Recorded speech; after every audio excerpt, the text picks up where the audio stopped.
Hold on, I can't even. The cameras aren't working right. Here we go. All right, hi everybody. We are super early today, and trust me, it's not by choice, and it's not because we're deciding to be punctual. It's because we've got the Tampa Bay Young Republicans meeting tonight. We're coming to you live from the Barrymore Hotel, downtown Tampa, and thanks to them for allowing the Young Republicans to meet here each and every month. Again, their meetings are here on the fourth Monday of every month at 6:30. A little social hour or so, and then of course the meeting starts. And so we're going to give this a shot one more time here from the Barrymore Hotel, see if we can pull off the show. Usual cast of characters, if you haven't noticed already, joining me today. So let's go over to the big table. What?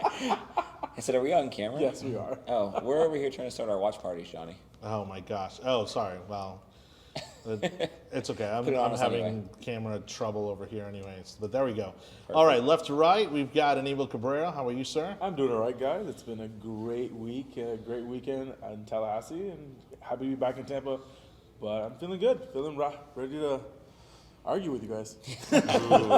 Like we didn't do enough of that throughout the weekend. What are you talking about? Tell me, Anibal. We were a front of TBYR as a delegation with our consulate in Tallahassee. The diva of the show, center chair today, that is Jake Hoffman. How you doing? I'm doing good. We're just, like Anibal said, we had a great weekend in Tallahassee at the Florida Federation of Young Republicans quarterly, which I think we got a lot accomplished, right? Yes. And then, again, good showing from the Tampa Bay community up there. And, again, now we're back, and here we are. We have a meeting the day after and the show. So, Big weekend, big couple days. Big 3 days. Surprised you guys still alive after. We'll just move on. Yeah. Leave it at that. Yeah. And there, the international man of mystery here over in the end is Chris VerKuilen joining us now, and has become a recurring cast member, as Saturday Night Live would say. How you doing, Chris? Doing good. So I am now 9 days caffeine free. So excuse me for any discrepancies in my performance. Are you starting to feel sleepier, or are you more energetic now? Actually, I kind of leveled out. So the first 3 or 4 days were awful. Like I had these constant drops in energy, but after kind of normalizing to not having caffeine, I feel a lot better. And there's some research about its effects on your sleep, and it seems to have worked out for me really well as far as getting more REM sleep. And who knew that people were going to actually learn a science lesson before they even started listening to politics? People learn I can bring things. more. People learn things. Check out Why We Sleep by Dr. Matthew Walker. It's an excellent book. Oh man, we're plugging books now. God, I didn't realize we were getting that late. Unpaid too. Not the Patreon, but And by the way, if you are watching this live, you've got about an hour and a half. You actually can still make it to the TBYR meeting tonight. definitely. It starts That's at very 7 true. p.m. We're doing this early enough so that we can get the show in and do the meeting still. We are going to be talking about all for transportation today.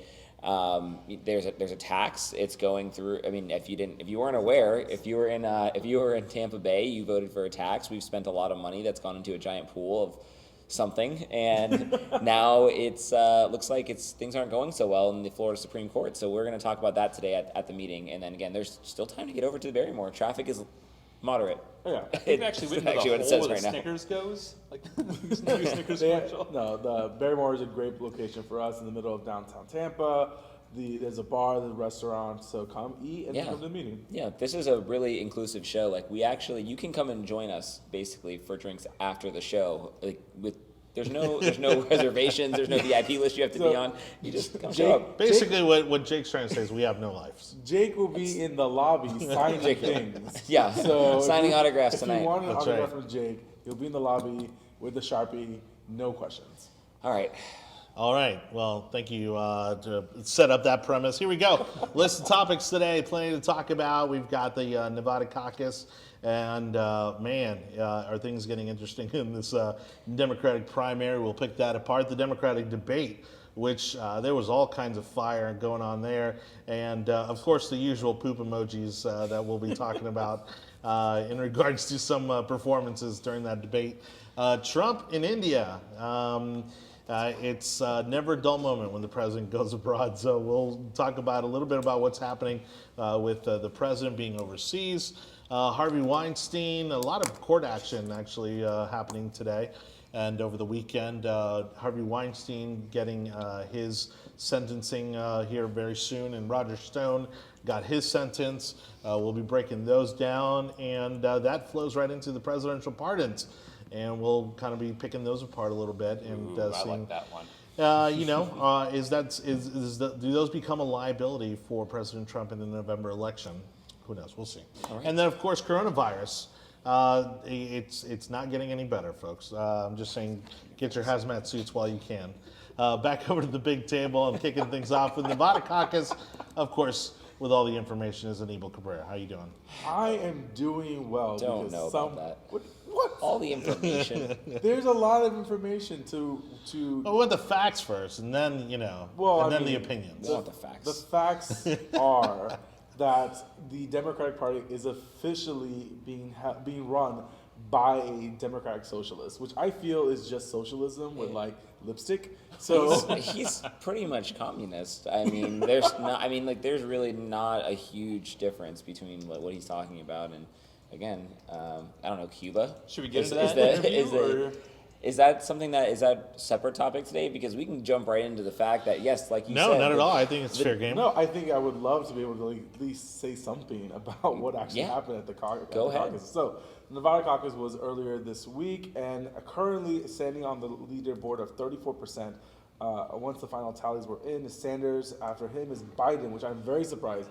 Biden got second place on that one. Followed from there is Buttigieg, Warren, Klobuchar, and then no one cares from everything else from course from there.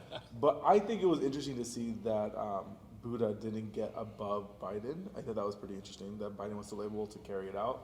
But at the end of the day, Biden doesn't have any more money, so I think he's running on maybe $1 million left on cash on hand. So that should be really interesting to see what happens to him on that run.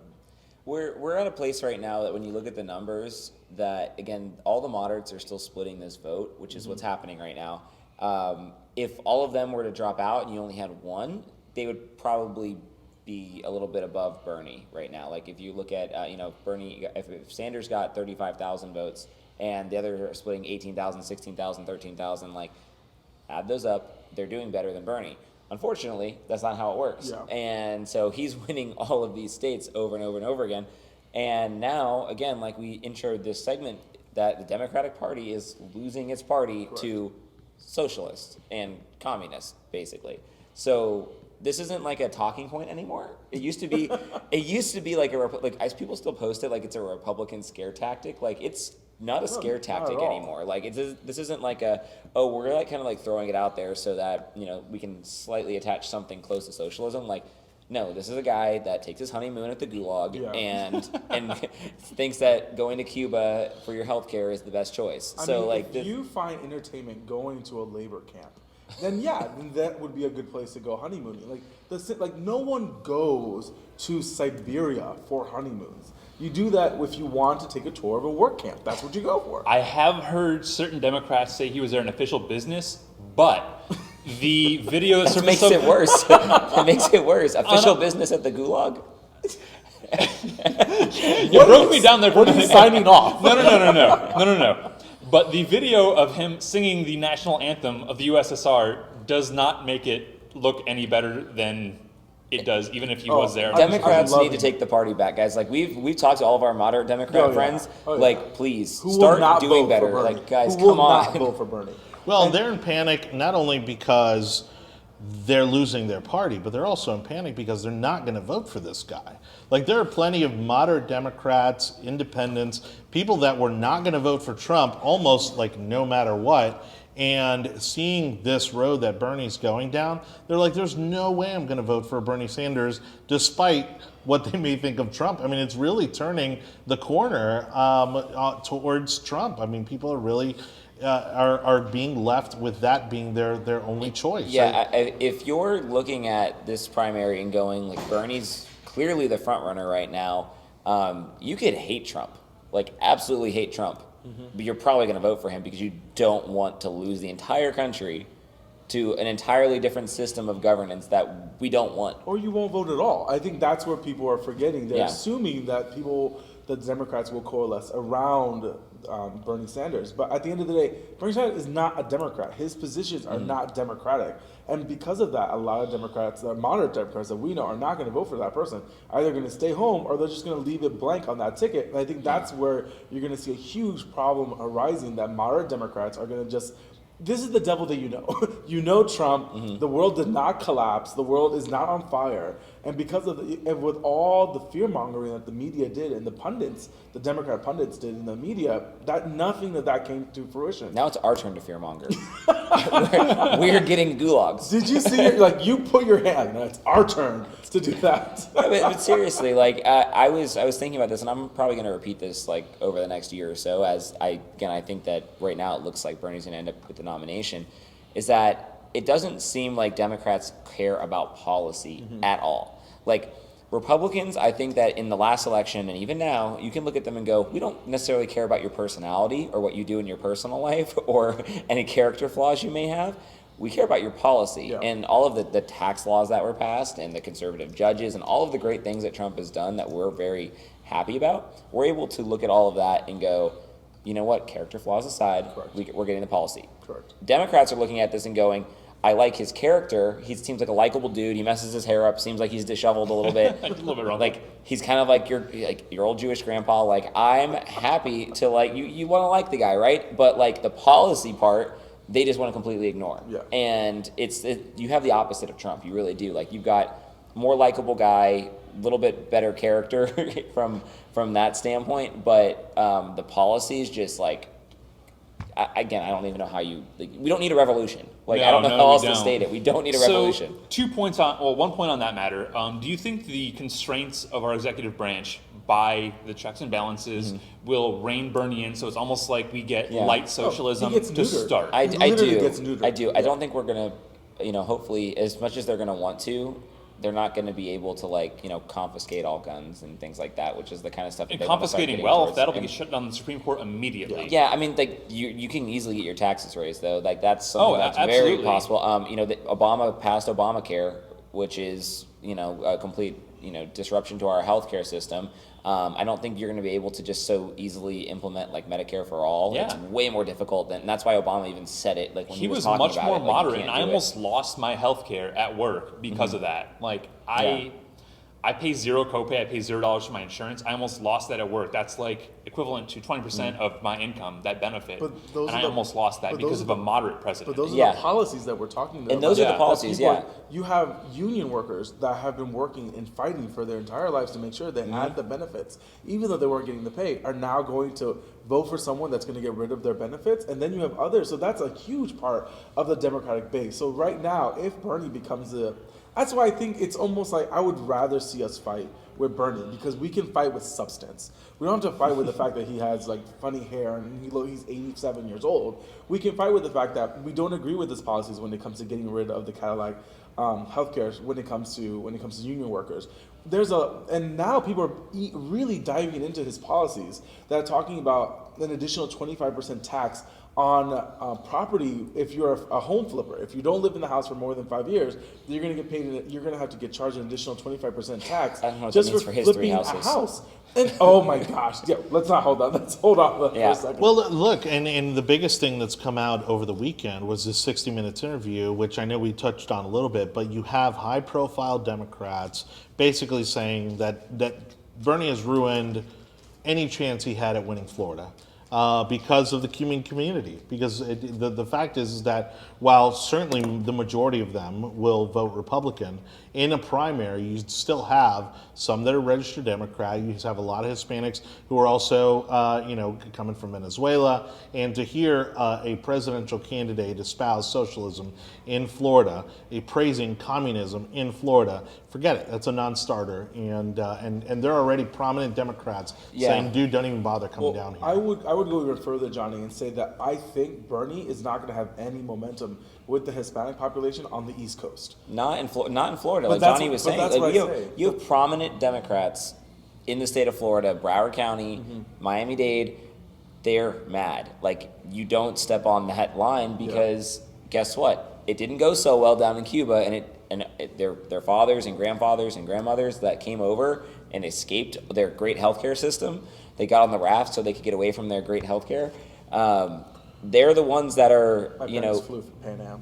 but the point is that they didn't forget. They didn't forget like that the problems that socialism brings, with it.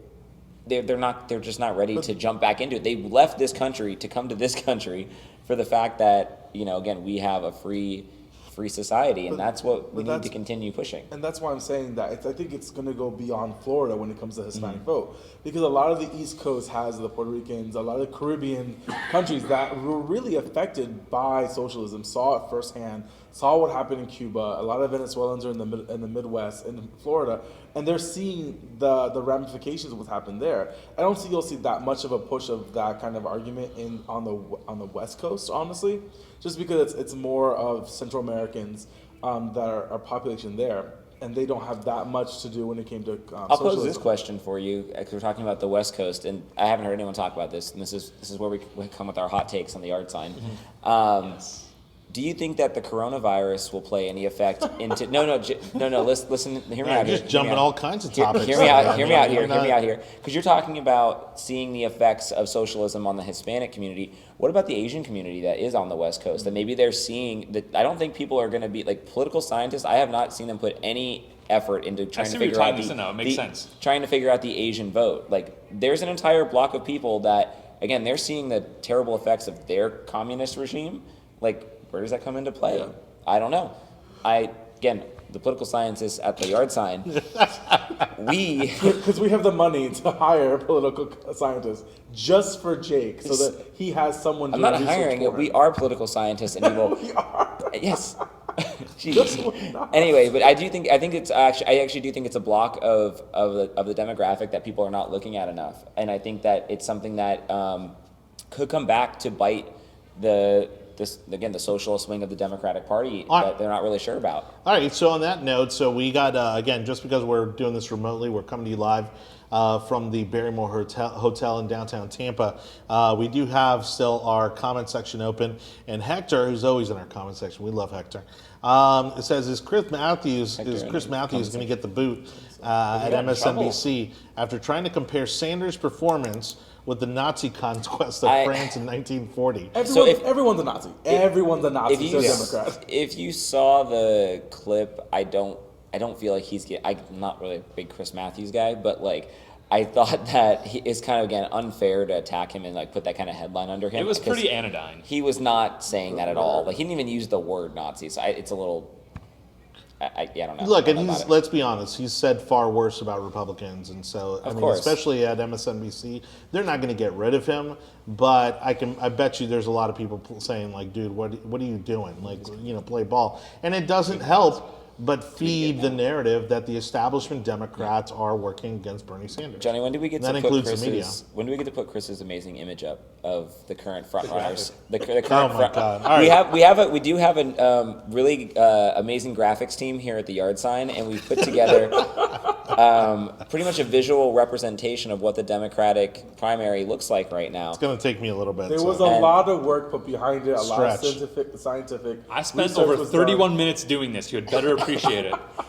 Go ahead. Please. To continue with the Chris Matthews vein, like, this is one of the least egregious Nazi comparisons that I can think of in recent history. I mean, we had, I don't know if we put them on a couple episodes ago, but the whole Joseph Goebbels thing from a CNN commentator. There was another thing that compared Trump to Hitler for something stupid. Like, can we agree as a polity to stop doing this?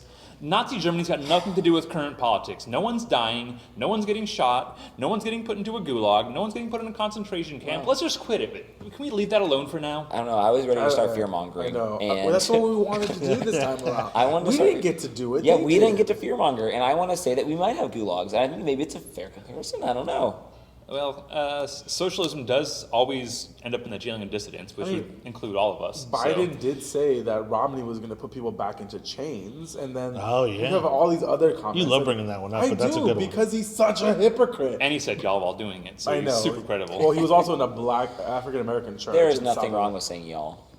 if you're from the South, not If you when use you're that word from, regularly, it's not when you're fine. from DC. If you All are right. pandering, it is not. It's like, oh wow, I found a bottle of Tabasco sauce in my purse while I'm on air. I'm not pandering at all. All right. Unfortunately, I should have told you to give me any other format but PNG. Oh, we'll get it. We'll get it. No, because basically it comes up transparent. So if you were to see this You right can now, put it We're over it our actually gonna, looks so we're pretty gonna have to just move on to the next No, topic. we can then. see it. It's up. I mean, it's up. Yes. It's just it's. So if you'll notice here, we this have- is where is this Buttigieg. Wait, where is it at? It's not here yet. Is We're this not, up? we're not that live. Oh, Okay. So if we look here, we can see where Herbert the pervert, aka Joe Biden, came in second place for the first time in a respectable position Why is in my the head? primaries. graphic Why is my head a sickle? is It a literally is a sickle. I'm somewhat offended by this. Oh man, I So think these are the current standings for the Democratic primary leaderboard. we're having way too much fun today. As you can see, again, the political scientist here at and I'm the sure yard no sign. one will find this offensive in the least. No. I hope we have Can we feedback. Can I remove the sickle from my head? Also, it looks like I'm like at the end of a rainbow. Oh my gosh! Or Hold the on. start. Let me Who fix knows? this. Hold on. Yeah. Let me fix this. Yeah, we'll figure it Give me out. Oh, one I'm second. loving, All right. I'm Hold on. loving the grandpa Guys, visual. are we? Have you removed it yet? All right, hold on. So I there we think go. Okay. So now I've got it. Oh, where wonderful. it has a background. Do we have it There up in we the go. corner? Oh Okay. yes, There let's we go. talk about it. All right. Go ahead. Break it down for us, Go Chris. All right, so we have a very comprehensive ranking system here. First place winner gets a gold star, comes silver, then bronze.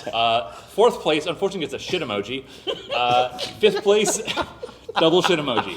So if you'll notice, These are Fox News level graphics here, folks. They definitely Buttigieg are. was represented by the rainbow. I don't think this should be considered offensive, but he actually has done very well so far. And you can see if we had an accrued points total, he would be up there right underneath Uncle Communist Bernie, who's Literally. represented by the hammer and sickle, as notified in the top two positions in New Hampshire and Nevada.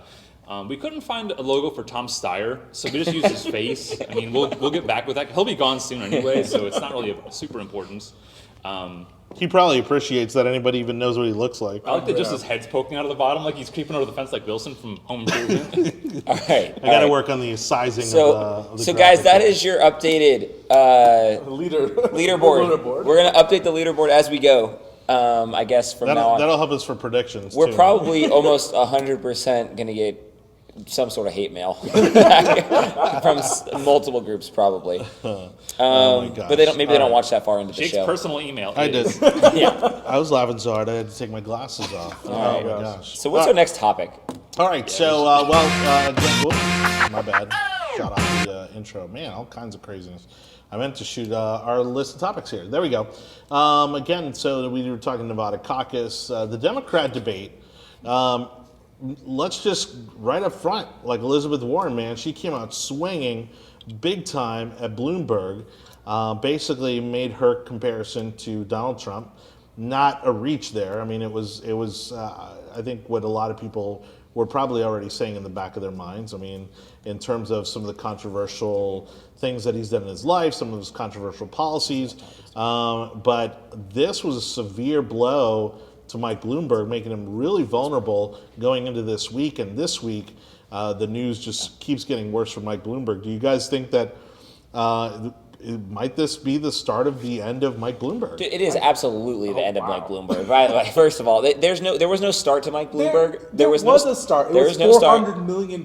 That's not a start. That was the, that's that's just not a start. No, it's not. He's Because worth $67 billion. So he's $3 got a lot in his Did hands. you see? billion Did you dollars see? is Did you gonna see? keep him going Did you so see a fast. Bloomberg emoji up during the primary leaderboard? No, Well, we because actually have no metrics because of that. Well, exactly. But the- the thing is, like, he The basically reason why he wasn't on the board is because he wasn't competing in those he states. is imploded We will off of the see- start of we will that's see what it looks like on Super Tuesday. So his entire campaign literally imploded off of liftoff. Like, it was a complete disaster. Are you kidding me? So he hides out from those primaries, which is a really good move, and I totally 100% agree with that.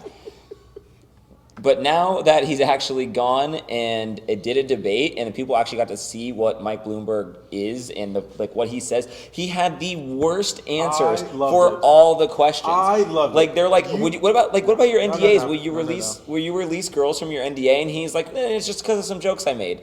And that's an awful answer if you want to try and get any primary. How long did you actually see? Did you watch the debate? I watched the highlights. I'm not watching the entire debate. You have to watch the whole There's debate. 19 of them. Because the second half of the debate, he got much better. This was you get first impressions. I'm trying to quit drinking, so I'm not watching the whole debate either. So I agree. It was a horrible first time. I think Elizabeth Warren did the best thing she could have done for her people, and actually, they basically scalped him.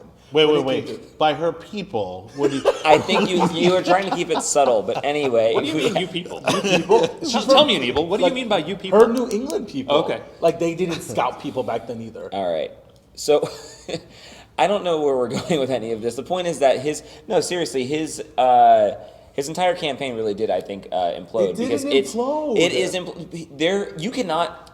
His If you're in the answers Democratic, sucked. if you're in the Democratic Party right now, the second part of the debate was much better. That's where you get. He did take the gloves off in the second half of the in debate. the second half of the debate, one of his best lines was to Bernie Sanders. But nobody's talking about it. Was to Bernie when it came to this country is so good that the best socialist has 3 homes. Like, that was the line that hit so yeah, hard. that doesn't affect it, because if that worked, then Bernie wouldn't be the front runner. To Jake's point, Thank you, nobody's talking about the fact about what Mike Bloomberg did towards the second half of the debate. Everybody's talking about the fact that he was bloodied, he was beat up, he was ganged up on by everybody on that stage. And I think a lot of this negative news that's coming out, all this stuff that they're digging up, all this old dirt that they're digging up, is coming from all of these campaigns that are feeding it to the media in an effort to capitalize and keep that momentum going to take him down. Yeah. We all knew this was going to happen. Do I think his campaign is taking a huge hit? Yes, I do agree with that. But I also don't think it's imploded. The fact that Joe Biden is still in this race proves that this race is still widely open, because people don't know who to go for. And again, $1 billion in ad buys is going to is basically helping you. You can get do at as least many 15 to 20% of the You can do as many ad buys as you want when you walk onto stage and people don't like you, and then again, you stand for all of these policies that Democrats absolutely hate, and you can't defend yourself, right? He didn't defend himself. That's the problem. That's the craziest part, is that he spent all this money to end up on the debate stage, and it backfired. And I think He should have just never in a did much debate. bigger way than I don't think he could have ever He imagined. should never have done the debate. He would probably be better off just running ads and not getting on the stage. Yeah. To your point, walking it back, I think, hurt him more substantially than the policies he had. it I does. mean, the whole stop and frisk thing. Yeah. That was a stupid attack. They played it very well. The attack worked for them, but in all reality, the policy wasn't that bad. I mean, essentially, the attack was that 90% of the stop and frisk stops were on African American people. But it wasn't like the police department was like, hey, that guy's black, let's stop him. The purpose was the complainant, the person who saw the crime happen, reported the person's identity, and that's how they were stopped based on that. I'm not going to sit Stop here. with your logic. Yeah, I'm not going to sit here and say that the stop and frisk was not. It wasn't the best thing in the It world. wasn't the best thing in the world, but it wasn't also the worst thing in the world at the same time. They've completely, Demonized that policy. not only they demonized the policy, but they've also reduced crime in New York during his tenure. So instead of Yeah. pointing to that kind of stuff, he's just eating it from the left that is pushing down his throat that he's a racist. But that's and so, where the left that's is now. That's what they've always been. But that's but Bloomberg has no shot. They are past eating their own. They actually don't even claim Bloomberg as their own. They think he's a Republican. A dino. Like just like they think like love Gabbard. that. They think they are putting him in the same place as Tulsi Gabbard, and they're saying that he's a Republican plant. He's this and that. That he's going to run as a third party. Also, he's not going to win. He's got no chance. Topic over. We have 20 minutes left. Oh my God. Look at this. Hit them out. All right, here we go. Back over to me, as they say on Old Spice. Trump in India. It's one of these things that didn't get a lot of news leading up to it. I think everybody was distracted by not only the Democratic primary, but also all of the theatrics over at the Daytona 500. And so Ivanka's Instagram looks like a honeymoon right now. With her and Jared taking pictures at the Taj Mahal. FCC Commissioner Ajit, is it Patel? No, Ajit Well, that's racist. Pai. Sorry. It's not well. It's a whole nother conversation. Is his name Gomez? Keep moving. No, anyway, so past so that. the two FCC commissioners, meeting over in India as well. So it's a pretty big trip all around. What impact do you think this is going to have? What does this mean for the administration?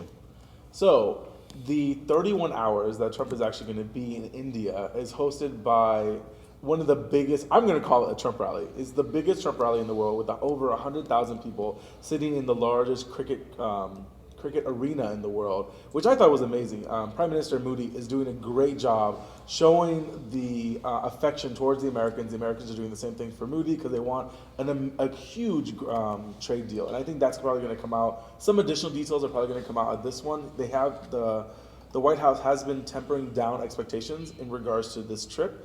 But I feel that with the Indian population in the States and the Indian population around the world, there's a huge love affair for Donald Trump and everything Trump and the Republican Party as a whole. I would love to see from this. I mean, so we have a problem with China as far as trade goes. I mean, we've temporarily iced over that hostility, but the opportunity in India lies that we can shift some of that low cost trade from China to India. Well, and this really demonstrates that we have that relationship there for building. No, you don't want that. India is outpacing when it comes to hourly workers and hourly rates increasing significantly, as it is in China. The locations that you want for international trade and development of small manufacturing is going to be the Southeast Asia, which would be Thailand, Tibet, for one sense or another. Some parts of Africa is doing really well. Again, you don't want large manufacturing in India. You want more designers, more people that can push from a clog or something like that. That's what you're looking for. Okay. When it comes to the manufacturing that needs to be done, it needs to be Southeast Asia. It needs to be the Vietnam. Those places are going to be where the build out is going to happen for economic development. I'm sorry. No, thank you. That's a good lesson. I appreciate it. Where we need India when it comes to their funding, we need it for them to be purchasing military aid, military items. We need them to be building out more infrastructure that they'll use American companies for that. And also, there's a huge imbalance when it comes to trade in India, in which we need to see it to level off. Capital expenses and everything else needs to be reduced. So then there's a level playing field for American companies moving into India. I don't have anything on this other than do a great job on our cheap customer service and tech and stuff like also that. racist. So No. It's Actually, just demographics of because because of their being 12 hours from the U.S., they are a prime candidate for this kind of thing. Yeah. Yes. It's actually what we've been able to do in like the tech industry because of people in Indian developers in India, web developers. Yeah, like you said, 12-hour difference. It's basically now we have a 24/7. They're on night shift. We have a 24/7 work cycle now. Basically, it doesn't ever end because there's always people up working on it. I feel that the Indian population as a whole is a really good partner when it comes to the U.S. manufacturing, when it comes to U.S. companies, and that we shouldn't see them as that kind of secondary labor, but we should see them as partners in building out. It's the largest democracy in the world. It's the largest English-speaking population in the world. They are very much capitalist society, and they're in the heart of Asia, where you have communists in the north, and then you have militant religious fanatics in the south. And Yeah, but again, to the point that Jake and Chris are making, there are companies right here in Tampa Bay, actually, who have offices set up in India so that they are able to produce around the clock. So as soon as the office here is closing, the office up there is getting ramped up. And so, again, it allows businesses to have a 24-hour cycle where they're actually being productive around the clock rather than everything shutting down on, at 6 o'clock every night. India is a partner and we should treat them like that. And that's why Trump is really. Yeah, and I don't think it's trying to push limited that. just to customer service, but that's obviously a niche that they've built for themselves, and they've done pretty well at it. And now we know we can wear our MAGA hats there without being persecuted. Oh, they love us. But I agree with Jake. We should move on. Yeah. All right. This one's got to be tight, guys. Well, this one again, it's a lot of Trump stuff to be talking about today, because it all kind of ties back somehow. But a slight deviation, but I promise we'll bring it back to politics. Is Harvey Weinstein, finally getting convicted of rape, and I believe there's another charge on top of that. Sentence hasn't come down yet. I think myself, as well as I'm sure maybe even you guys, might agree that this whole kind of disabled walker needing to be carried in and out of the courtroom thing is all an act. What do you guys think about this Weinstein deal? I mean, good riddance. I mean, is there somebody out there defending Weinstein other than his lawyer? That are not getting paid. Yeah, is there somebody out there? I mean, there's certain cases out there that you have no support for. Like it's not a 50-50 like OJ really controversial situation. It's like 99% of people are like, send the guy away. Glad he got. I hope his sentence is for the rest of his life, which isn't that much longer. And but what pisses me off is it got swept under the rug. This whole Yeah. thing was like basically disavowed. People that were involved in this stuff and knew it. This was Yeah. the worst kept secret in Hollywood for decades. Yeah. And now the chickens are coming home to roost, and everyone's just like sidestepping Yeah. it. And they're not going to make a movie about it because they make a movie about everything that Republicans do and they think they do wrong, and no one watches the movie. But yeah, where's Bombshell? I want to see Bombshell Weinstein. Oh, it's never going to happen. They don't care. gonna happen. That would be taking aim at themselves. You have an all-star cast. Yeah, Of you have Republicans. you have an all-star cast. But I think that's what's going to happen. So he's guilty of criminal crime acts of the first degree, forcing oral sex on an individual, and then and that was in 2006. And then another time he's charged with third degree when it came to guilty with for rape. He's charged on like 2 things, but Oh, no, realistically, those there's are- like 200 things that those he's were like the actually thing- accused of. Yeah, those are things that they actually knew that they could prove and that he would actually Yeah. be sentencing. Is for it a crime. fruitful to go forward with more charges at this point, or do you No, I think don't just think- put No, him in jail no. for the rest of his No, life? they're just gonna give him the book for what he's Yeah. got. It's Like a- they've got to. Go ahead. No, I was gonna say it's a minimum of 5, max of 25, which is his life. It's a life sentence. Yeah, I think that's could what's be- gonna it happen. could He's be, gonna yeah. get a life sentence. Should be. And he should. That's exactly what should happen if you're in this situation. And he should be used as a model. If something happens, then if you do something like that and you're convicted, you should go to jail forever. Honestly, he should be castrated. That's how I feel about this whole conversation. Whoa. All right, let's I'm end it on into that. And we're done. On that note, well, again, along the lines, again, court proceedings. Roger Stone, famed political operative, Florida resident, Florida man, as some might say. Roger Stone got 40 months. I'd say, given the gravity of what he's been accused with, I think 40 months got off kind of easy. What do you guys think? He should be castrated also. I'd be surprised. Oh my gosh. Hot takes on the yard side today. Shots fired. Well, Shots again, fired. I mean, 40 months, and then good behavior and all that factored in. I think he'll end up serving less than 2 years. Go ahead. Go. No, I was gonna say for you. I was gonna say I think that Roger Stone's just another one of these guys that like they caught him on like one of the smaller charges that he could have possibly gotten accused of over the past 30 or 40, 50 years that he's been operating. I think that there's definitely a sect of Republicans that are sticking up for him. I'm not going to die on that hill, but there's it might be one thing that he's been accused of, but again, like 30 or 40 years of interfering with elections and different kind of things, like outside of You're gonna call it out straight up interfering. of not elections? ours, but in other elections. Like I mean, as far as like I mean, he's been accused of interfering in the Yugoslavian election. He's been accused of in like not international incidents, right? To get 40 months or whatever it may be, like you said, like slap on the wrist for 40 years of misbehaving a little bit. But again, I don't really believe in getting charged for crimes as revenge for things you've done in the past. I agree with that. I think that's what they were trying to do when the first amount of years was given, and you're like, okay, this is way too much. They're doing it. They're being vindictive for other things because again, this is the youngest guy that got roped into the Watergate scandal. Like that's how much he's been involved in politics. He led the the National Federation of Young Republicans at one time. Might be on our website still. I think he is still on our website when he came to visit. That as a fact. So like the one fact that you got today. So. There may or may not be a speech of his on this very show's YouTube channel, but So at the end of the day, I think this is a history lesson for a lot of people that if you're this involved and you're doing this kind of shady stuff, eventually something's going to catch. Yeah. Do I think it's 40 months? I don't think he's not going to serve 40 months. There's no way that's No, gonna and so to go into the topic that we kind of like led into this with is that like because Trump's talked about how like he's innocent and Yeah. he's basically talking about doing a pardon and I do think that that's the kind of thing that is really going to affect Trump in the election. Does he, if though? he's the one that's going I don't to. think he's going to pardon. I don't think he's going to pardon I Stone. don't think he gets pardoned until after the new election cycle. Well, so if he waits till after, I think, and that's one of those things. But it's not a good look. I don't think he pardons him at all.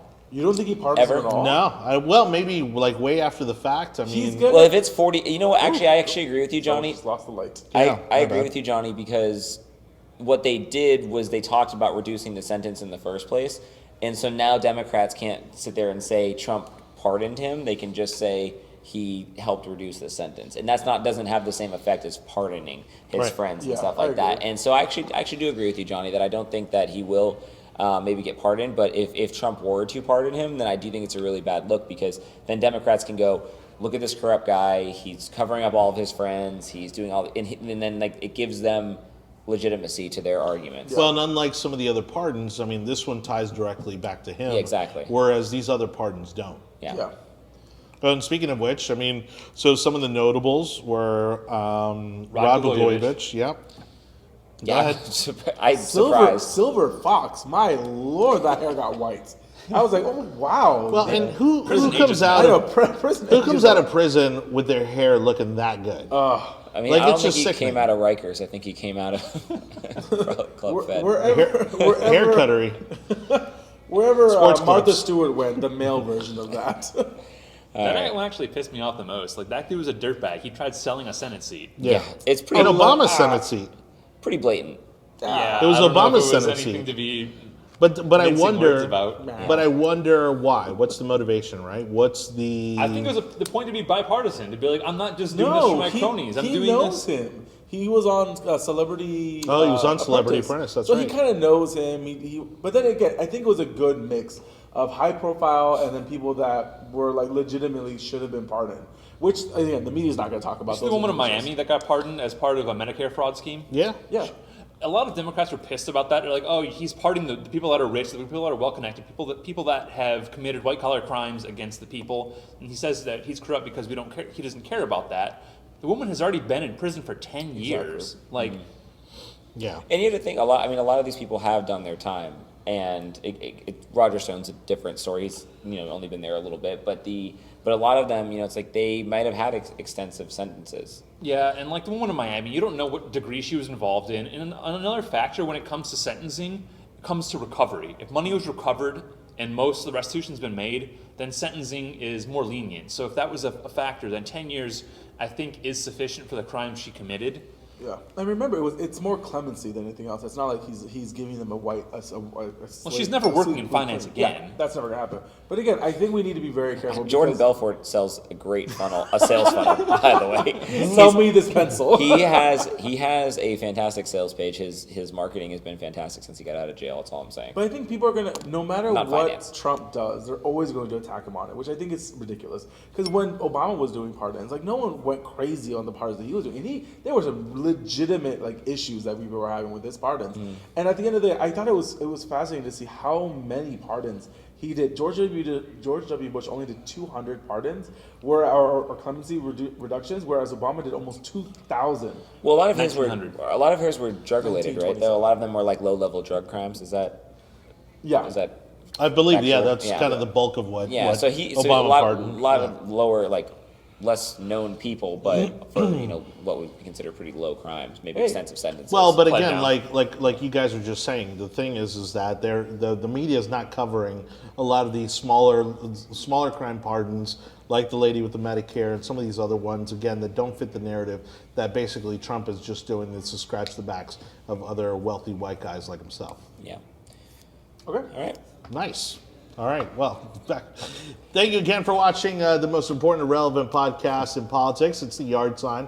Again, coming to you live from the Barrymore Hotel. We've got the Tampa Bay Young Republicans meeting here tonight. For more information on them, make sure you check out tbyr.com. Let's pull up as we gonna get here towards the end. The coronavirus being our last topic of the day. Of course, still a major issue coming from China. I still maintain that it's far worse than what they're reporting because that's just what China does. So far, we've kind of been able to get a hold of it here in the United States. Alabama freaking out because apparently there's some cases on a cruise ship that they were going to try to offload in Alabama, and Alabama's pushing back on that. That's already a problem. So, Alabama, that kind of I mean, is this going to become a bigger problem here? Do you think we've got a pretty good grip on the situation? So currently, the numbers from China say that there's only a little bit under 80,000 infected with about 300 or 3,000 deaths. I agree with John. I think those numbers are grossly underestimated.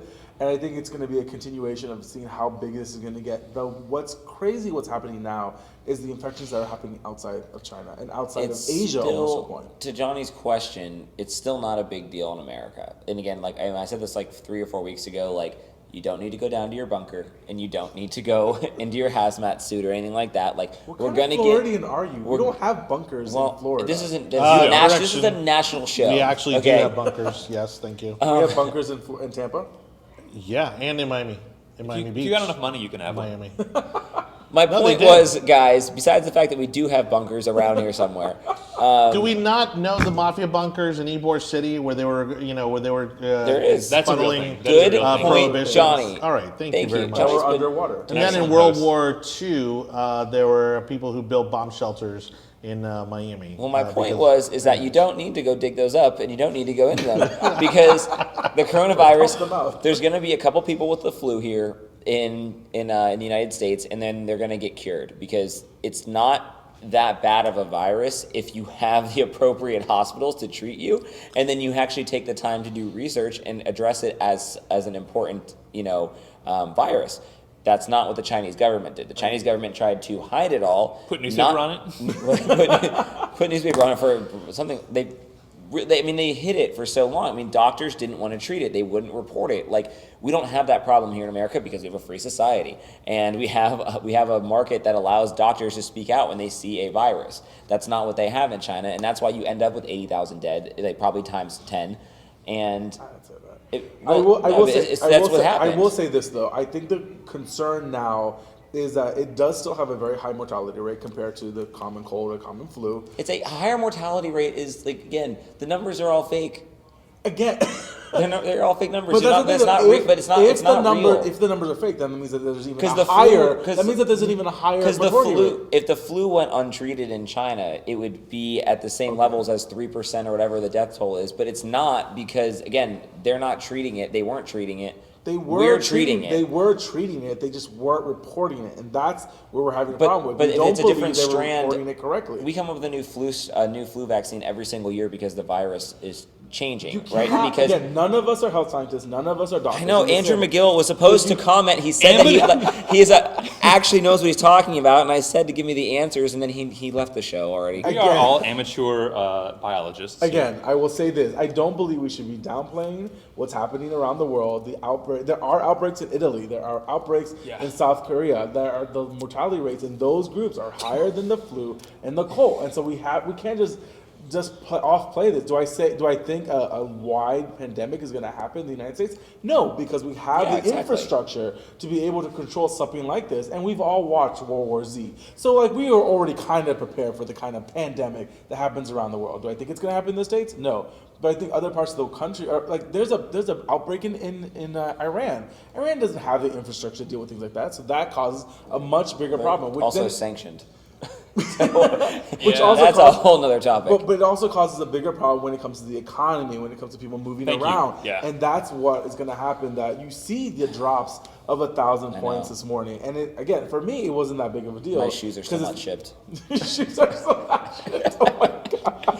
No, but I'm joking. But very seriously, I actually know quite a few businesses that if they have products coming from China, their workers still have not returned back to work. Actually, like there are factories for prominent shoe companies that they have not been able to get their workers back to work because I'm shopping for lenses right now for. It's probably on back order. Yeah, for microscopes and such, and I can't get them. Well, to that note, is this not the ultimate karma for Nike? Ooh. It's more than Nike that's affected us. This is the ultimate karma Well, yeah, for China. No, this is the ultimate karma for China. Yeah, The absolutely. fact that they're losing trillions of dollars So when it comes to international. they're losing quite They're a bit, losing yeah. a lot. We don't lose anything because again, the United States only 8%. It is We affecting. might though. Only Listen to 4%. this. Only Okay. 4% of our trade is actually international when it comes, and even less than that when it comes to India. If this dropping trend continues, does this look bad for Trump? Does the economy being from one of our If best it, points spikes Republicans? if it spikes 1,000 points a day in the Dow from now until election time, it's going to affect Trump. But yeah, of right course. now, If it continues in this, Yeah. it's not going to continue No. this trend. But if it continues to drop, does it diminish our argument as Republicans that the good economy is why we should keep going with what we have to what offer? Trump has it Trump does. It has does nothing- diminish no. it. Yes. If the No, I don't think economy, it does. if the economy is not the economy is our biggest argument for keeping the president we do now, and that's not just Trump. This is a argument that happens every single time there's an election. If we don't have that come election time, it's going to be difficult for us to say that the policies are I working. think you guys And- are. You but guys again, are they are working. You guys are misunderstanding We're having- the concept of international business. What's happening right now is a disruption in the pipeline and Sure. supply, Yes. which can get moved to other countries that they'll have this situation. That's a good point. That is what's going to happen. China is their eggs Like are India. coming. Well, their eggs are coming to roost is because they're no longer going to be seen as the manufacturing hub when they can't keep their people from getting sick. Tell me, And Anibal, that's what when's last we saw an egg roost? Do eggs come to roost? where chickens come to roost? Yes. Is that the Yes. phrase? I don't know. It's an English thing. I have no idea. It's funny. It's funny how Anibal likes to claim his Hispanicness, his Latino-ness when it's convenient. Oh, this coming Yeah. from Jonathan. Okay. Yeah, but I don't use it to excuse when I mess up metaphors and. I take it. I messed up a metaphor. I'm sorry. I apologize for the people that are watching at the moment. All right. Again, thank you so much to everybody for watching The Yard Sign, the most important and relevant podcast. We want to remind you, we do have a Patreon page if you'd like to support the program. It's patreon.com/theyardsign, patreon.com/theyardsign. We'd like to get this show out to Republicans all across the country and get them encouraged to not only get involved, but also make sure they get out and vote on Election Day. We're going to have more guests, more topics, of course, as we get closer to Election Day, including some not only local candidates, congressional candidates as well, and maybe possibly even an appearance in D.C., if that comes to fruition, we will certainly keep you in the loop on People that. see me right I now. don't know what's going People on. see me right now. No. Now they can. Oh, okay. No, I don't know what that Like, weird. whoa, what's the... Johnny's teasing us a little bit. The Oh, is that what that was? Oh my God. That, I've never seen that. we were anyway. No, but thank everybody for watching. I really do. The show is Must go on. Not only must go on, but the show surprisingly is growing, and there is we are getting better and better each week. Maybe, but things are genuinely. Hello, Again, did you not see the graphic we had up I today? yeah, the Come on. graphic department's getting 10 times better. Our clips are getting better. My but head was a sickle. Like, that's a problem. they're getting better, Anibal. Okay, and so my number one announcement is that you have 27 minutes to make it to the TBYR meeting. If you still want to come and talk about All for Transportation, we're going to be discussing the lawsuit that's currently going on in the Florida Supreme Court tonight. Traffic is clearing up. Traffic is clearing up. And then I will start to plug a couple of other events of ours right now. Next month, we will be going up to Washington, D.C. for the Young Republicans National Federation. They're having their quarterly meeting as well, so we've got quite a lot planned at the national level. So again, while we do this show from Tampa Bay, we do quite a bit with the Florida Federation of Young Republicans and the national level as well, and they love what we're doing. So that's, yeah, exactly. I don't know. I guess some people do. So that's one thing. And then next month, we're going to have a fantastic event. Maybe I'm dropping some secret plans here right now because I don't think we've actually announced it yet, but we will be doing on March 30th we are doing it's Women's Month, and so we are going to be doing a conservative women throughout the ages panel, and we're going to have conservative women from millennial through, Boomer's not the last one, your greatest generation, and they'll be discussing all the different viewpoints from different generations of women, and I think that's going to be a great event. That'll also be here at the Barrymore Hotel. And then, again, donate to our Patreon, which we're working on building out some tiers. We're going to work on that. Please, we've got very, very few donations so far. We have gotten donations. But they exist. And, again, they're only going to go towards promoting the show and getting the message out there to more people.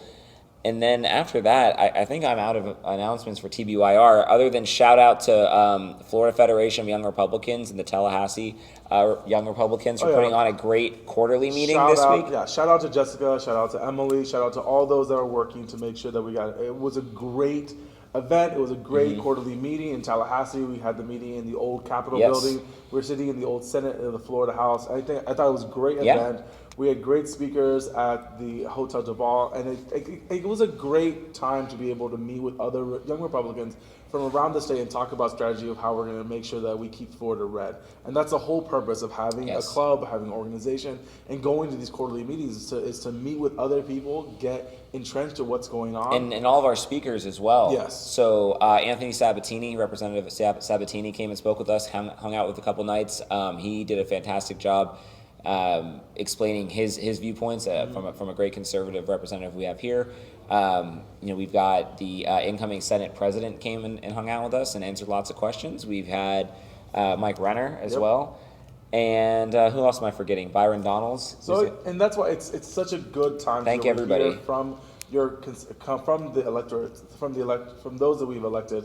And yeah, it was a great time just hanging out with everyone and just going out, partying, having, and breaking bread. That's the whole purpose of this, just being part of that. Chris, we would have loved that you would have came up, but we know that you had. I have 3 weeks until I drop one of my products. I'm doing I'm developing a watchmaking bench. That's what I do for a living. Is I fix watches.